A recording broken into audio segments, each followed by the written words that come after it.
अस्सलामुअलैकुम स्टूडेंट्स, कैसे हैं आप। उम्मीद करता हूं कि आप सब खैर खैरियत से होंगे, ठीक होंगे। आज का जो लेक्चर है हमारा वो लेक्चर नंबर 3 है, जिसमें हम रेशो के बारे में पढ़ेंगे। और रेशो में हम एक सिंपल रेशो के बारे में पढ़ेंगे और दूसरा कंटिन्यूड रेशो के बारे में हम पढ़ेंगे। तो जो आज का जो हमारा लेक्चर है स्पेशली रेशो पर है, और इसमें हम रेशो को डिस्कस करेंगे और उसके साथ साथ जिस तरीके से क्वेश्चन आते हैं रेशो से रिलेटेड हम वो पढ़ेंगे।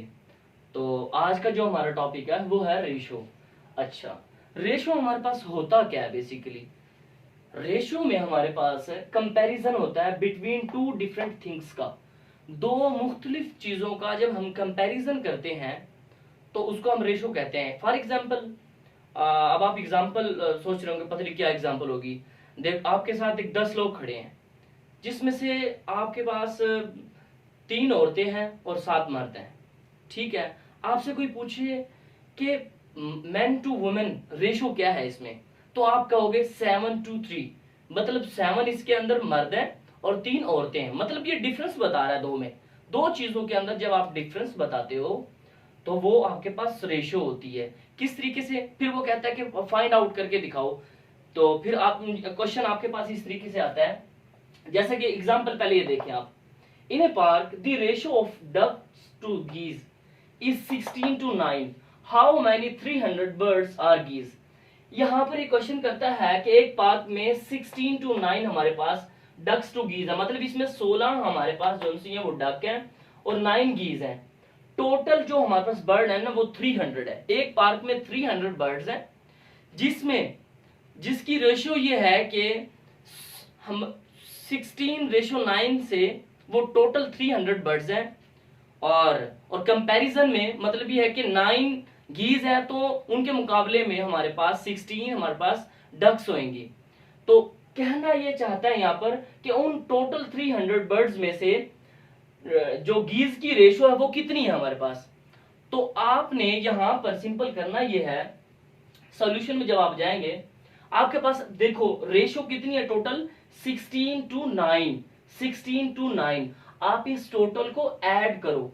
ठीक है, आप यहां पर 16:9 ऐड कर तो टोटल हो गया आपके पास ये 25। अब आपने किसकी रेशियो फाइंड आउट करनी है, गीज की।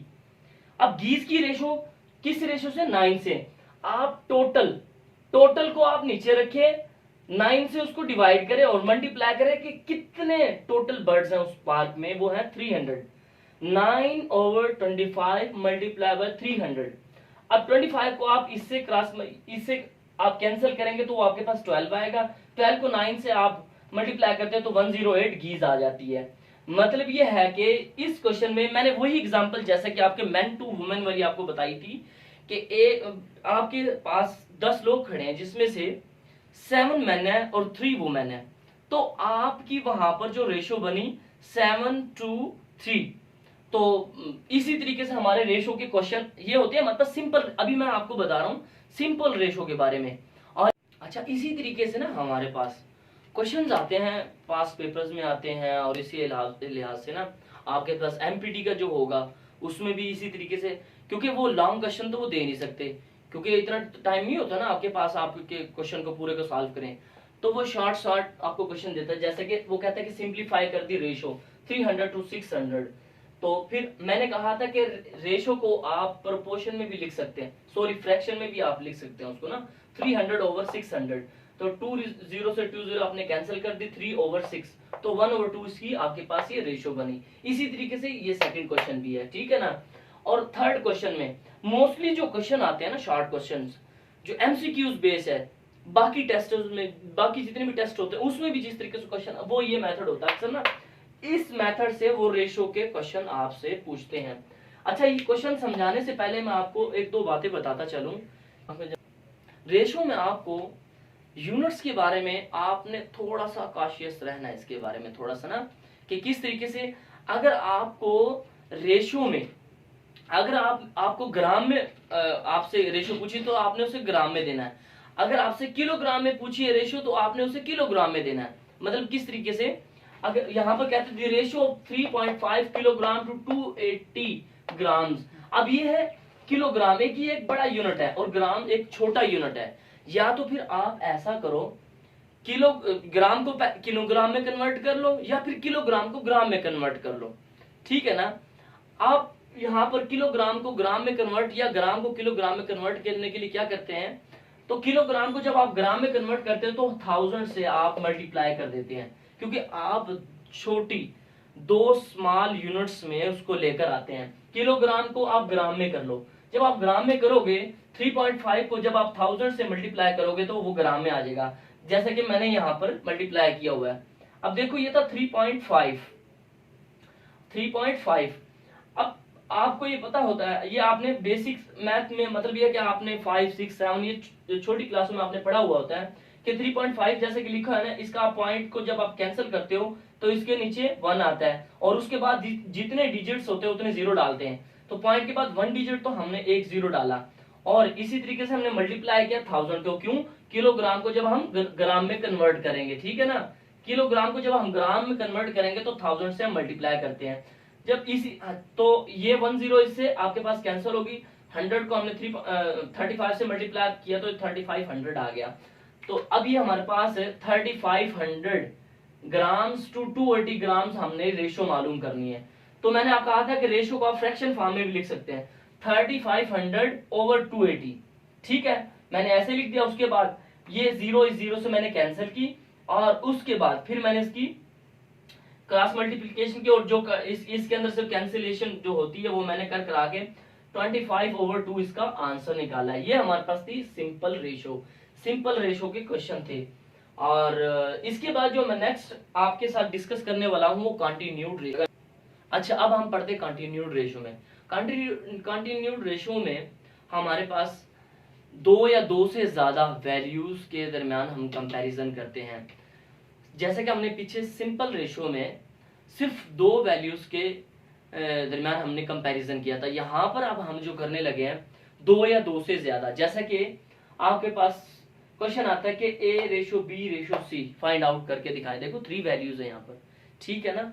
और तो फिर आप किस तरीके से उसको सॉल्व करेंगे, तो आपके पास क्वेश्चन ऐसे दिया होगा ना, A/B/B/C,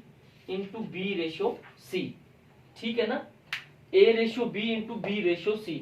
आप इसके अंदर जो रिपीटेशन वाली वैल्यू है ना उसको सेम रिपीटेशन वाली को नीचे लिखनी है, फिर B/C करनी है, जैसे कि मैंने लिखा हुआ है A/B/B/C। अब आप मल्टीप्लीकेशन कैसे करेंगे, A की वैल्यू को B से और B की वैल्यू को B से और इस B की वैल्यू को इस C से, जैसे कि मैंने बताया A को B से, B को इस B से, फिर इस B की वैल्यू को इस C की वैल्यू से। तो फिर आप इस तरीके से A/B/C आ जाती है। कैसे, अब मैं क्वेश्चन आपको बता रहा हूँ, नीचे लिखा है, अब आपको सही तरीके से समझ आ जाएगी। ऊपर थोड़ा सा आपके लिए मुश्किल पेश आ रही थी उस वजह से ना कि भाई ये कैसे सॉल्व होगा। तो आप नीचे वाले क्वेश्चन में देखो, find the ratio of A/B/C, और A/B आपके पास 4/3 दी गई है और C/B आपके पास 8/3 दी गई है, ठीक है ना। तो वो कह रहा है कि A/B/C फाइंड आउट करनी है हमने। अब मैंने कहा था आपको ऊपर कि A/B 4/3। अब मैंने फिर कहा था आपके पास जो कॉमन वैल्यू है ना, रिपीटिशन वैल्यू, उसको सेम एज इट इज नीचे लिखना है। अब देखो B की वैल्यू तो ये वाली है ना, लास्ट वाली, ये वाली B की, और C की वैल्यू फर्स्ट वाली है। जब आप रिपीटिशन में लिखेंगे तो ऑर्डर आप चेंज करेंगे, जब B/C करेंगे तो 3/8 हो जाएगा, 3/8। अब B की वैल्यू सेम है, ये रिपीटिशन में आ गया। अब 4 को आप इस 3 से मल्टीप्लाई करेंगे, इस 3 को फिर आप इस 3 से मल्टीप्लाई करेंगे, फिर इस 3 को 8 से मल्टीप्लाई करेंगे, जैसे मैंने ऑर्डर लिखा है। ये एरो को जो निशान शो कर रहा है, 4 को 3 से, 3 को 3 से, 3 को 8 से, 4 3s are 12, 3 3s are 9, 3 8 are 24। अब इसको दोबारा फिर आप अगेन आप इसको जो फर्दर आपके पास सिंप्लीफाई होता है इसको सिंप्लीफाई करो। मैंने लिखा 4/9/24।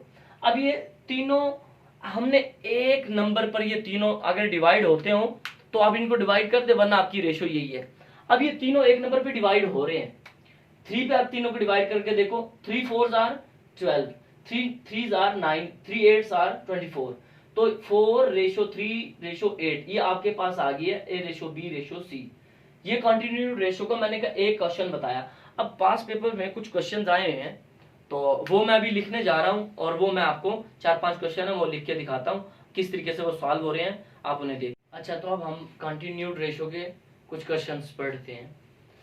हमारे पास फर्स्ट क्वेश्चन ये है कि in bakery the ratio of sale bread to eggs 2:3 and sale of eggs to milk 3:1. Find the continued ratio of bread, eggs and milk. अब यहाँ पर उसने हमें बताया है क्वेश्चन में कि ब्रेड टू एग जो हमारे पास रेशियो है वो 2:3 है। हमने ब्रेड टू एग्स, ब्रेड को बी का नाम दे दिया, एग्स को ई का नाम दे दिया। ब्रेड टू एग्स हमारे पास 2:3 होगी। इसी तरीके से एग्स टू मिल्क हमारे पास 3:4 है। अब वो कहता है कि हमने कंटिन्यूड रेशो फाइंड आउट करनी है ब्रेड, एग्स एंड मिल्क की। अब हमने पहले ब्रेड टू एग्स 2:3। अब देखो ना, यहाँ पर हमारे पास एग्स रिपीट हो रहा है, यहाँ पर भी एग, यहाँ पर भी, तो हमने सेम एग वाली सेम जो रिपीट हो रहा है उसको सेम एज इट इज नीचे लिख लिया। Bread to eggs 2:3 into eggs to milk 3:1 हमने ये लिख लिया, ठीक है। अब 2 क्रॉस 3 तो 6 आ गया, 3 क्रॉस 3 9 आ गया, 3 क्रॉस 1 तो 3 आ गया। अब ये फर्दर आपके पास 3 पर ये डिवाइड हो रहे हैं तीनों। 3 2s are 6, 3 3s are 9, 3 1s are 3, तो 2:3:1 ये हमारे पास ब्रेड, एग्स एंड मिल्क की हमारे पास रेशियो आ गई, जिसमें हमारे पास ब्रेड 2, एग्स 3 और मिल्क 1 है, ठीक है ना। इसी तरीके से हमने क्वेश्चन सॉल्व किया है। और सेकंड जो क्वेश्चन है उसमें Ahmed and Irfan got a profit in a business in the ratio of 5:4, and Irfan and Wasim got a profit in the ratio of 8:9. Find the ratio of profit among Ahmed, Irfan and Wasim. अब यहाँ पर हमारे पास Ahmad and Irfan का जो profit है ना business में वो 5:4 है, ठीक है ना। अहमद एंड इरफान का जो प्रॉफिट है 5:4, और इसी तरीके से इरफान एंड वसीम का जो प्रॉफिट है वो है 8:9। इरफान एंड वसीम का मैंने लिखा 8:9। अब हमने फाइंड करना है कि अहमद, इरफान एंड वसीम इन तीनों का जो प्रॉफिट है वो हमने फाइंड आउट करना है। हमने पहले लिखा अहमद टू इरफान 5:4, ठीक है। और सेकंड में फिर अब उसने कहा कि इरफान टू वसीम, इरफान हमारे पास रिपीट हो रहे थे, इरफान को हमने नीचे लिख लिया सेम दोबारा वैल्यूज में ना, इसमें 8:9। तो 5 को 8 से मल्टीप्लाई किया तो 45, फिर फर्दर 4 को 8 से मल्टीप्लाई किया 32, 4 को 9 से किया तो 36। अब अगेन हमारे पास ये 4 पर तीनों डिवाइड हो रहे हैं। 4 10s are 40, 4 8s are 32, 4 9s are 36, तो 10:8:9 हमारे पास ये अहमद, इरफान एंड वसीम की बिजनेस में जो प्रॉफिट है उनकी रेशो हमने फाइंड आउट कर ली। इसी तरीके से जो हमारे पास थर्ड क्वेश्चन है, in a month test Zara, Muna and Komal got marks in the exam as given below. किस तरीके से, Zara to Muna 4:5, Muna to Komal 4:3। Find continued ratio of marks obtained by Zara, Muna and Komal. First में आप देखें Zara टू जो Muna ratio हमारे पास, Zara to Muna वो है 4:5, Zara टू मूना मैंने लिख लिया 4:5, मूना टू कोमल मैंने 4:3। अब देखो इसके अंदर मूना हमारे पास रिपीट हो रही है, तो मूना को सेम पहले Zara टू मूना 4:5, फिर इसके नीचे फिर हमने मूना को लेके आना था, तो मूना वाली वैल्यूज को दोबारा रिपीट किया हमने, ये लिखा 4:3 मूना टू कोमल। अब 4 को 4 से मल्टीप्लाई करो तो 16, 5 को 4 से करो तो 20, और 5 को 3 से जब आप मल्टीप्लाई करते हैं तो 15 आता है आपके पास। अब ये किसी भी एक नंबर पर तीनों डिवाइड नहीं हो रहे, तो यही आपके पास रेशियो है। तो ये हमने रेशियो के कुछ क्वेश्चन से ये हमने किए जो कि पास पेपर में हमारे पास आए हैं, और इंशाल्लाह इसी तरीके से जो हमारा जो नेक्स्ट लेक्चर होगा उसमें हम इनवर्स, डायरेक्ट और इनवर्स वाले जो क्वेश्चन है उनसे रिलेटेड बात करेंगे। और जहां पर आपको समझ नहीं आती तो आप मुझे कमेंट्स कर सकते हैं, और उसमें जो भी आपको प्रॉब्लम्स हो तो आप मुझे वो बता सकते हैं। इंशाल्लाह मैं आपके प्रॉब्लम को सॉल्व करने की कोशिश करूंगा।